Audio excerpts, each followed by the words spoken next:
Website কাঠামো চতুর্থ অধ্যায় গুরুত্বপূর্ণ একটা টপিকস। আর এই ওয়েবসাইট কাঠামো থেকে প্রতি বছর তোমাদের একটি প্রশ্ন এসে থাকে। আজকের ক্লাসে আমি তোমাদের ওয়েবসাইট কাঠামো সম্পর্কে একদম নিখুঁত ধারণা দেবো। চলো ক্লাসটি দেখি। তো ওয়েবসাইট কাঠামো কি? একটি ওয়েবসাইটে ওয়েব পেজগুলো কিভাবে সংযুক্ত থাকবে তা এই ওয়েবসাইট কাঠামো দ্বারা বোঝানো হয়। তাহলে ওয়েবসাইট কাঠামো কি? একটি ওয়েবসাইটে ওয়েব পেজগুলো কিভাবে সংযুক্ত থাকবে তা এই ওয়েবসাইট কাঠামো দ্বারা বোঝানো হয়। আর এই ওয়েবসাইট কাঠামো 4 প্রকার। ওয়েবসাইট কাঠামো কয় প্রকার? 4 প্রকার।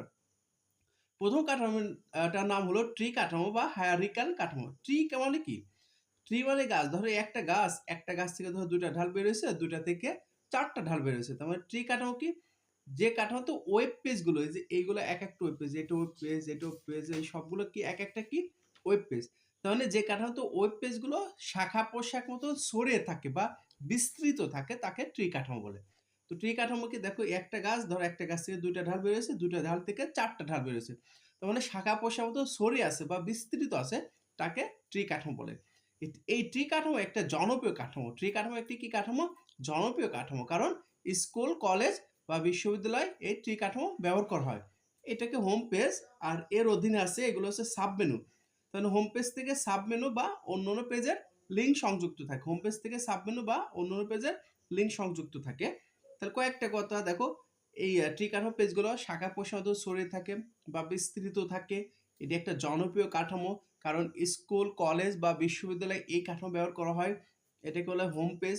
হোম পেজ থেকে সাব মেনু বা অন্যান্য পেজে লিঙ্ক থাকে। আর এই কাঠামো হচ্ছে মূল কাঠামোর পূর্ণাঙ্গ চিত্র সংক্ষিপ্ত আকারে থাকে। এই কাঠামোর মূল কাঠামোর যে পূর্ণাঙ্গ চিত্র, এটা কি আকারে থাকে? সংক্ষিপ্ত আকারে থাকে। এখন আমি তোদের লিনিয়ার কাঠামো বা সিকোয়েন্সিয়াল কাঠামো সম্পর্কে ধারণা দেব। তো লিনিয়ার কাঠামো কি? যে কাঠামোতে ওয়েব পেজগুলো, দেখো এই কাঠামো ওয়েব পেজগুলো দেখো ক্রমানুসারে আছে। তার মানে যে কাঠামোতে ওয়েব পেজগুলো কি ক্রমানুসারে থাকে তাকে লিনিয়ার কাঠামো বলে। তার মানে যে কাঠামোতে ওয়েব পেজগুলো ক্রমানুসারে একের পর 2, 2 পর 3, 3 পর 4 মানে এইভাবে ক্রমানুসারে থাকে তাকে হচ্ছে লিনিয়ার কাঠামো বলে। আর এই লিনিয়ার কাঠামোতে next, previous, first, last link সংযুক্ত থাকে। লিনিয়ার কাঠামো কি কি লিঙ্ক সংযুক্ত থাকে? Next, previous, first, last. আর কোন একটি ওয়েবসাইটে ওয়েব পেজ সংখ্যা কম হলে এই লিনিয়ার কাঠামো ব্যবহার করা হয়। তারপরে লিনিয়ার কাঠামোর কয়েকটা কথা। এই কাঠামো পেজগুলো কি একে মানে ক্রমানুসারে থাকে, এই জন্য লিনিয়ার কাঠামোকে সিকোয়েন্সিয়াল কাঠামো বলা হয়। এই কাঠামোতে next, previous, first, last link সংযোগ থাকে। আর কোন একটা ওয়েবসাইটে যদি ওয়েব পেজ সংখ্যা কম হয়, মানে কোন একটা ওয়েবসাইট ওয়েব পেজ সংখ্যা কম হলে এই লিনিয়ার কাঠামো ব্যবহার করা হয়। তোদের প্রশ্ন আছে যে এই দুটা কাঠামোতে কোনটা বেশি ব্যবহার করা হয় বা কোনটা বেশি গুরুত্বপূর্ণ? ট্রি কাঠামো কিন্তু বেশি গুরুত্বপূর্ণ। এবার আমি তোমাদের নেটওয়ার্ক বা লিঙ্ক কাঠামো সম্পর্কে ধারণা দেবো। তো নেটওয়ার্ক কাঠামো কি?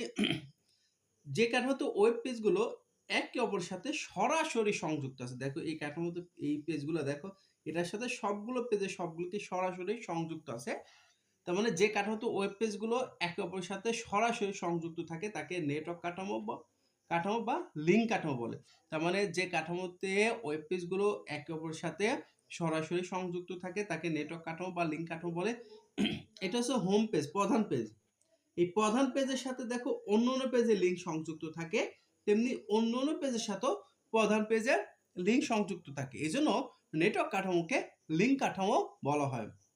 আমি আবার বলি, যেখানে তো ওয়েব পেজগুলো একে অপরের সাথে একটা অপরের সাথে কি সরাসরি সংযুক্ত থাকে তাকে নেটওয়ার্ক কাঠামো বলে।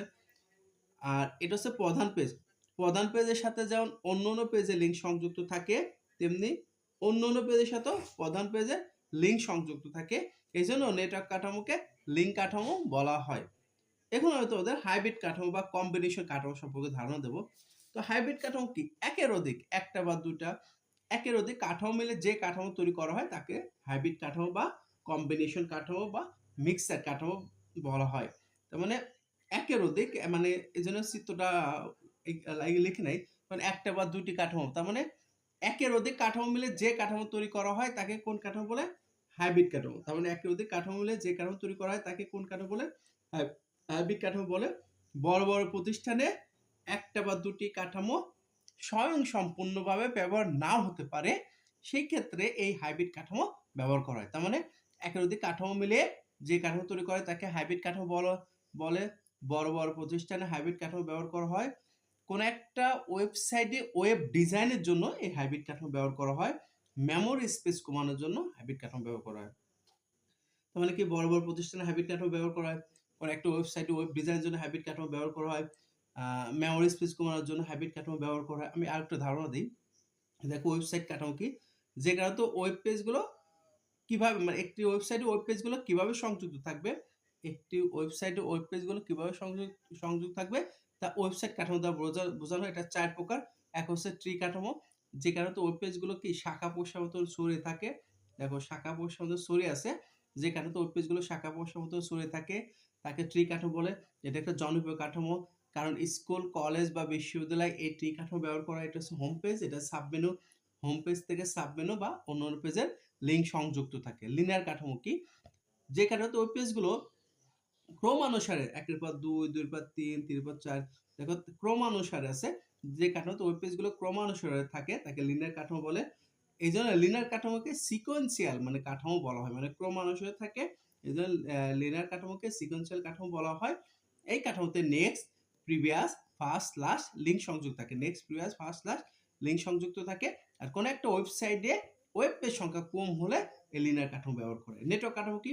যেখানে তো ওয়েব পেজগুলো একে অপরের সাথে দেখো এটার সাথে এটা মানে একে অপরের সাথে সরাসরি সংযুক্ত আছে। যেখানে তো ওয়েব পেজগুলো একে অপরের সাথে সরাসরি সংযুক্ত থাকে তাকে নেটওয়ার্ক কাঠামো বলে। এটা হচ্ছে প্রধান পেজ। প্রধান পেজের সাথে অন্যান্য পেজের লিঙ্ক সংযুক্ত থাকে যেমন, তেমনি অন্যান্য পেজের সাথেও প্রধান পেজের লিঙ্ক সংযুক্ত থাকে। এইজন্য নেটওয়ার্ক কাঠামোকে লিঙ্ক কাঠামো বলা হয়। আর হাইব্রিড কাঠামো কি? একের অধিক ২টি বা ৩টি কাঠামো, একের অধিক কাঠামো মিলে যে কাঠামো তৈরি করা হয় তাকে হাইব্রিড কাঠামো বলে। বড় বড় প্রতিষ্ঠানে হাইব্রিড কাঠামো ব্যবহার করা হয়। মেমোরি স্পেস কমানোর জন্য হাইব্রিড কাঠামো ব্যবহার করা হয়।